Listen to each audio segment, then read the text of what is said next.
Kindly recite Surah Fatiha for the grandfather of Mehraban Ali, Sayyid Hussain Shah Shamsi Sabzawari Tabrizi.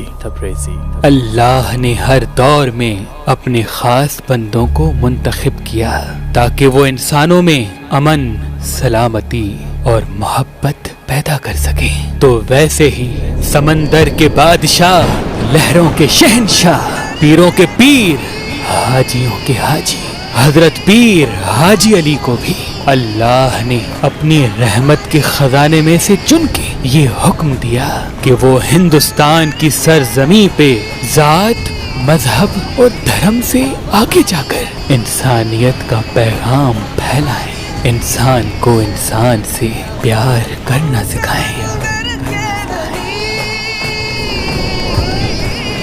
تاریخ 15 دسمبر 1429 عیسوی بمطابق 21 رجب 850 ہجری بخارا شریف میں اپنے اسی نور پیر حاجی علی کو اللہ نے ظاہر کر دیا۔ آپ کا شجرہ نسب تاریخ نے اپنے دامن میں کچھ یوں رکھا ہے: امام علی، ان کے فرزند امام حسین، ان کے فرزند امام علی زین العابدین، ان کے فرزند امام محمد باقر، ان کے فرزند امام جعفر صادق، ان کے فرزند حضرت اسماعیل، ان کے فرزند محمد، ان کے فرزند اسماعیل ثانی، ان کے فرزند محمد منصور، ان کے فرزند سید غالب، ان کے فرزند حضرت منتظر باللہ، ان کے فرزند حضرت احمد ہادی، ان کے فرزند سید ہادی، ان کے فرزند حسین نور، ان کے فرزند علی سلام، ان کے فرزند سید غالب، ان کے فرزند کبیر الدین، ان کے فرزند علی حسین، ان کے فرزند حضرت کبیر الدین ثانی، اور ان کے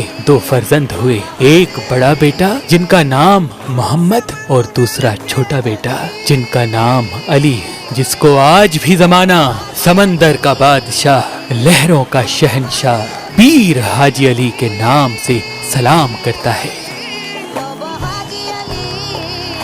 آپ کے والد محترم کا نام کبیر الدین اور آپ کی والدہ محترمہ کا نام بی بی زینب تھا۔ جیسے ہی آپ کی آمد ہوئی تو آپ کی والدہ نے یہ فرمایا کہ اللہ کے رسول میرے خواب میں آئے تھے اور انہوں نے فرمایا کہ اللہ نے میرے بیٹوں میں سے کسی ایک بیٹے کو انسانوں کے بڑے گروہ کی اصلاح کے لیے چنا ہے، کہ وہ میرا بڑا بیٹا محمد ہے یا یہ میرا چھوٹا بیٹا علی۔ آپ نے ابتدائی تعلیم اپنے بابا کبیر الدین اور اپنی والدہ بی بی زینب سے لینا شروع کر دی۔ آپ کی والدہ محترمہ بار بار اللہ کے رسول کے خواب کا ذکر کر کے اپنے بچوں کو بتاتی کہ اے محمد، اے علی، تم دونوں میں سے ایک کو اللہ کے رسول نے چنا ہے۔ یاد رکھنا، صحیح اور غلط میں صرف ایک فرق ہے، جس چیز میں نفرت کا پیغام ہے وہ غلط ہے، جس چیز میں محبت کا پیغام ہے، امن کا پیغام ہے، وہ صحیح ہے۔ بس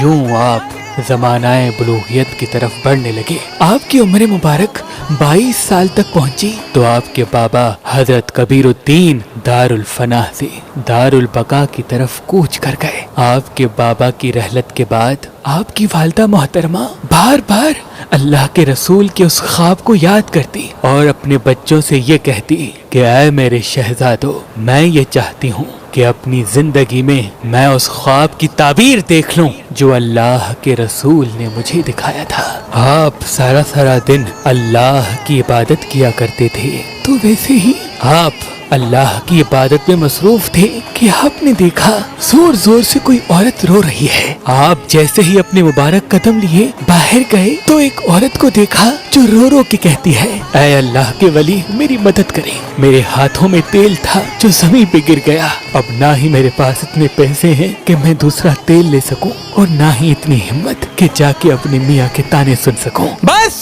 جیسے ہی آپ نے اس عورت کی پریشانی کو دیکھا، زمین کے پاس آئے اور اپنے ہاتھ کو زمین پہ رکھ کے جسے ہی نچوڑا تو زمین سارا تیل اگل کے باہر نکالنے لگی۔ اللہ کے ولی پیر حاجی علی نے فرمایا، اے عورت، اپنا تیل واپس لے اور خوش ہو کے اللہ کا شکر کر۔ اور یوں بخارا میں آپ کی شہرت دن بدن بڑھنے لگی۔ اتنی دیر میں آپ کی والدہ محترمہ کے پاس یہ خبر پہنچی کہ ہندوستان کی زمین پہ لوگ مذہب، دھرم کے نام پہ ایک دوسرے سے نفرت کرتے ہیں۔ آپ کی والدہ محترمہ نے سکون پایا اور سمجھ گئی کہ اللہ کے رسول کی اسی خواب کی تعبیر پوری ہونے والی ہے۔ آپ نے اپنے دونوں شہزادوں کو کہا کہ جاؤ ہندوستان کی سرزمین پہ لوگوں کی اصلاح میں اپنے آپ کو مصروف کر دو۔ بس دونوں شہزادے ہندوستان کی زمین پہ قدم رکھ کے لوگوں کی اصلاح کرنے میں مصروف ہو گئے، اور ہندوستان کے لوگ جیسے کہ آپ بخارا سے ہجرت کر کے آئے تھے تو بخاری سید کہنے لگے۔ سمرپن سے جب آپ تبلیغ دین کرتے کرتے ممبئی آ پہنچے تو آپ کے بڑے بھائی نے فرمایا، اے میرے بھائی حاجی علی، میں نے کل خواب دیکھا اور اس خواب میں اشارہ تھا کہ میں تمہیں چھوڑ کے واپس چلا جاؤں۔ اتنی دیر میں بابا حاجی علی مسکرا کے فرمانے لگے، ہاں میرے بڑے بھائی، میں نے بھی یہی خواب دیکھا، بس ہمارا ساتھ یہی تک تھا۔ ایک خط تحریر کیا اور اس میں یہ لکھ دیا کہ اے میری ماں، اپنے بیٹے حاجی علی کا سلام قبول ہو، اور جو آپ نے خواب دیکھا اس کی تعبیر اللہ نے آپ کو دکھا دی، اور مجھے یہ حکم مل گیا کہ میں یہی رہوں اور یہاں کے لوگوں کی اصلاح کرتے کرتے اپنے خالق حقیقی سے جا ملوں۔ اور یوں دن رات آپ لوگوں کی اصلاح کرنے لگے، لوگوں کو درس انسانیت، ذات، مذہب، دھرم سے اٹھ کے ایک دوسرے سے پیار کرنا سکھاتے رہے۔ آپ کے پاس صرف انسان نہیں بلکہ جنات اور دوسری مخلوقات بھی آیا کرتی تھی۔ آپ نے اپنا مسکن سمندر کے ساتھ کچھ پتھر رکھے ہوتے تھے، بعض مرتبہ وہاں آ کے اکیلے بیٹھ جاتے تھے، اور جنات اور سمندر کی مچھلیاں آپ کے قدم مبارک چومتی رہتی تھی۔ آپ نے اپنے وقت کو کچھ اس طرح سے رکھا تھا کہ کچھ وقت آپ خشکی پہ آ کے انسانوں کی اصلاح کرتے تھے تو کچھ وقت آپ اس سمندر میں جہاں آج آپ کی مزار مبارک ہے وہاں تنہا بیٹھ کے سمندر کی مخلوقات اور جنات کو درس اخلاق سکھاتے تھے۔ بعض مرتبہ جب 2-4 دن گزر جاتے تھے تو آپ کے چاہنے والے، آپ کے مرید بڑی مشکلات سے اس سمندر کے بیچ میں جہاں آپ کی مزار ہے اس وقت صرف کچھ پتھر موجود ہوتے تھے، آ کے آپ کی زیارت کرتے تھے اور آپ سے فیض لیتے تھے، اور یوں رفتہ رفتہ آپ کا نام ہندوستان کی زمین پہ سمندر کا بادشاہ پڑھنے لگا۔ جس کی جو پریشانی ہوتی تھی لوگ آپس میں کہتے تھے، جا سمندر والے پیر کو کہہ اللہ تیری مراد پوری کرے گا۔ کافی سال آپ لوگوں کو فیض، علم اور اخلاق کا درس دیتے رہے۔ آپ کی عمر مبارک جب 85 سال کی ہوئی تو آپ نے یہ فرمایا، مجھے اللہ کی طرف سے بلاوا آیا ہے، اب میں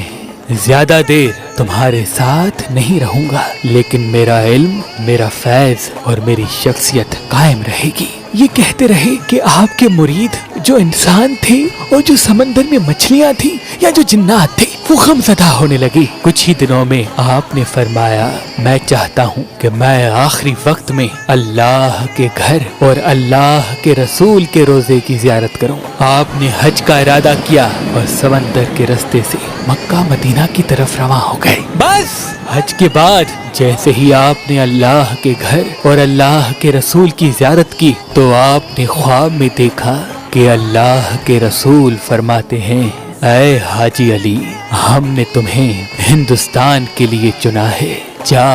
تیرے جسم کی مٹی وہیں کی ہے، جو میرے پاس آ نہیں سکتے وہ تیری دربار آ کر میری خوشبو کو محسوس کریں گے، جا حاجی علی اپنے وطن واپس چلا جا۔ آپ کی جیسے ہی آنکھ کھلی آپ نے فوراً سامان سفر باندھا اور واپس ہندوستان کی طرف آنے لگے۔ ابھی آپ ممبئی سے کافی دور تھے کہ فرشتہ موت آ پہنچا اور کہنے لگا، اے حاجی علی، اللہ کا حکم ہے کہ میں آپ کی روح کو قبض کروں، آپ کا کیا ارادہ ہے؟ تو پیر حاجی علی نے نظروں کو اٹھایا اور فرشتہ موت کو دیکھ کے یہ فرمایا، تجھے جو حکم ملا تو اس کو پورا کر اور مجھے جو حکم ملا میں اس کو پورا کروں گا۔ آپ نے سمندر کو کہا، اللہ کے محبوب کا حکم ہے کہ میرا جسم وہیں جائے جہاں میرے مرید بستے تھے، اور جو آپ کے ساتھ آپ کے عقیدت مند ہم سفر تھے ان سے وصیت کر دی کہ میری رحلت کے بعد میرے جسم کو پانی میں بہا دینا، یہ سمندر خود وہاں لے کے جائے گا جہاں اللہ کے رسول کا ارادہ ہے۔ بس